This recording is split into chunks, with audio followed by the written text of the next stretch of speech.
السلام علیکم میرے بھائی اور دوستو، میرا نام ہے فرمان ملک اور آپ دیکھ رہے ہیں آپ کا چینل صفا 786۔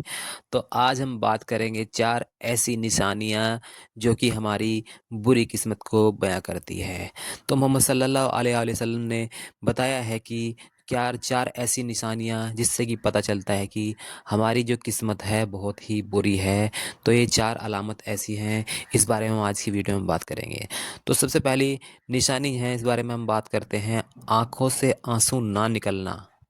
اگر کسی بندے کی آنکھوں سے آنسو نہیں نکلتے ہیں، کوئی اچھی بات سننے کے بعد میں بھی اس کی آنکھوں سے آنسو نہیں نکلتے ہیں، کسی بات کا کوئی اثر نہیں ہوتا ہے، چاہے اچھا ہو رہا ہے چاہے برا ہو رہا ہے، اس کی آنکھوں سے آنسو نہیں نکلتے ہیں، تو یہ بدبختی کی علامت ہے، بری قسمت کی علامت ہے۔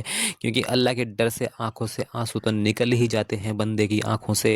تو یہ جو علامت ہے آنکھوں سے آنسو نہ نکلنا، یہ بہت ہی بری علامت ہے، بہت ہی بری بات ہے۔ اگر کسی بندے کی آنکھوں سے آنسو نہیں نکلتے ہیں اللہ کے ڈر سے، دیکھیے اگر کسی بندے کی آنکھوں سے آنسو نکل جاتے ہیں اللہ کے ڈر سے، ایک چھوٹی سی بوند بھی نکلتی ہے، تو اس کے بارے میں بتایا گیا ہے کہ جہاں تک بھی وہ بوند جا کر گرتی ہے ہمارے چہرے پر، وہاں تک جہنم کی جو آگ ہے حرام کر دی جاتی ہے۔ تو یہ بہت ہی بری قسمت کی علامت ہے اگر ہماری آنکھوں سے آنسو نہیں نکلتے ہیں میرے بھائی اور دوستو۔ تو اللہ سے ہمیں ڈرنا چاہیے اور ہماری آنکھوں سے آنسو نکلنے چاہیے اللہ کی ڈر کی وجہ سے میرے بھائی اور دوستو۔ اور دوسری جو بری قسمت ہونے کی علامت ہے وہ ہے دل کا پتھر دل ہو جانا۔ میرے بھائی اور دوستو، کسی انسان کا دل پتھر دل ہو جاتا ہے، کسی بھی بری بات کا یا اچھی بات کا اس کے اوپر کوئی اثر نہیں پڑتا اور کچھ بھی اسے دقت نہیں ہوتی، چاہے اسے اچھی بات کہی جائے چاہے بری بات کہی جائے، پتھر دل انسان ایسا ہو جاتا ہے جیسے کہ کسی کے دکھ کو دیکھ کر بھی وہ دکھی نہیں ہوتا اور کسی خوشی کو دیکھ کر بھی وہ خوشی نہیں ہوتا، اس انسان کو پتھر دل کہتے ہیں۔ تو یہ بھی ایک علامت ہے جس سے کہ پتہ چلتا ہے کہ یہ جو کوئی پتھر دل انسان ہو چکا ہے اور یہ بہت ہی بری علامت ہے۔ تو ہمیں ایسا نہیں بننا چاہیے کیونکہ یہ جو بری قسمت ہونے کی علامت ہے میرے بھائی اور دوستو۔ اور تیسری جو نشانی وہ ہے لمبی لمبی امیدیں رکھنا۔ میرے بھائی اور دوستو، جو لمبی امیدیں رکھتا ہے دنیا میں رہ کر، بہت ہی آگے تک کی سوچنے لگتا ہے، دیکھیے دنیاوی چیزوں کے بارے میں ہمیں سوچنا چاہیے، پر دین کے مسئلے سے ہمیں دور دور تک لمبی امیدیں رکھنی چاہیے، سوچنا چاہیے دور تک۔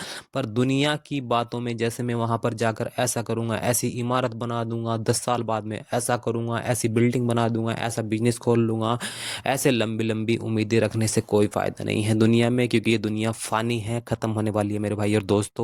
تو ایسی ایسی لمبی امیدیں ہمیں دنیا میں نہیں رکھنی چاہیے، کیونکہ انسان کو پتہ بھی نہیں کہ وہ اگلے قدم پر فوت ہو جائے، انتقال فرما جائے میرے بھائی اور دوستو۔ اسی لیے لمبی لمبی امیدیں دنیا میں رکھنا اچھی نہیں ہے اور یہ بری قسمت ہونے کی نشانی ہے۔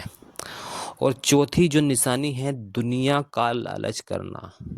میرے بھائی اور دوستو، دنیا کا لالچ کرنا اور آخرت کے بارے میں نہیں سوچنا، دنیا میں چھوٹی موٹی چیزوں کی لالچ کرنا، پیسے کا بہت زیادہ لالچ کرنا، اپنی جو پراپرٹی ہے اپنی جائیداد ہے اس کا بہت زیادہ لالچ کرنا، دنیا میں مرنے سے ڈرنا، دنیا کو بالکل ہی جان سے زیادہ چاہنا اور لالچ کرنا دنیا کا، یہ بہت ہی بری علامت ہے۔ یہ چوتھی نشانی بہت ہی بری علامت ہے، دنیا کا لالچ کرنا۔ دنیا میں رہنے والے ہمارے بھائی ہیں بہن ہیں، ان کو کھونے سے مطلب ان کو اتنا جان سے زیادہ چاہنا کہ اللہ سے بھی زیادہ ان کو چاہنا، تو یہ لالچ ہے دنیا کا، اس میں ہمارا جو کام ہے نہیں چلے گا میرے بھائی اور دوستو۔ ہمیں دنیا کا لالچ اتنا نہیں رکھنا چاہیے۔ اگر ہم کسی بندے سے، کسی بھی اپنی بیوی سے پیار کرتے ہیں تو اللہ کی رضا کے لیے، اپنے بھائی سے پیار کرتے ہیں تو اللہ کی رضا کے لیے، اپنی بہن سے پیار کرتے ہیں تو اللہ کی رضا کے لیے۔ تو میرے بھائی اور دوستو، اگر ہم کوئی بھی مسئلہ ہے، کوئی بھی پیار محبت ہے، کوئی بھی رشتہ ناتا ہے، وہ سب چیز ہم اللہ کی رضا کے لیے ہی نبھاتے ہیں میرے بھائی اور دوستو۔ تو دنیا میں رہ کر دنیا کا لالچ کرنا، اس میں ہمیں کچھ بھی فائدہ نہیں نظر آتا ہے، یہ لالچ کرنا بہت ہی غلط ہے۔ ہمیں لالچ کرنا ہے تو آخرت کا میرے بھائی اور دوستو، اور دین کے مسئلے سے ہمیں ایسی باتوں سے دور رہنا چاہیے جو کہ ہمیں دنیاوی فائدے کی طرف تو لے جاتی ہے اور آخرت میں ہمیں بہت ہی زیادہ نقصان پہنچاتی ہے میرے بھائی اور دوستو۔ تو ہمیں نمازوں کو پڑھنا ہے اور دین کے معاملات میں ہمیں آگے رہنا ہے اور دنیا کے لالچ سے ہمیں بہت ہی دور رہنا ہے میرے بھائی اور دوستو۔ اور میرے بھائی اور دوستو، ہمیں اس طریقے سے نماز پڑھ کر اللہ کو خوش کر کے اور آخرت میں اور دنیا میں اچھا مقام عطا فرمانا ہے۔ آئی ہوپ کہ میری ویڈیو آپ کو اچھی لگی ہوگی، انفارمیٹیو لگی ہوگی میرے بھائی اور دوستو۔ تو آپ اس ویڈیو کو لائک کر کے، شیئر کر کے، چینل کو سبسکرائب کریں میرے بھائی دوستو۔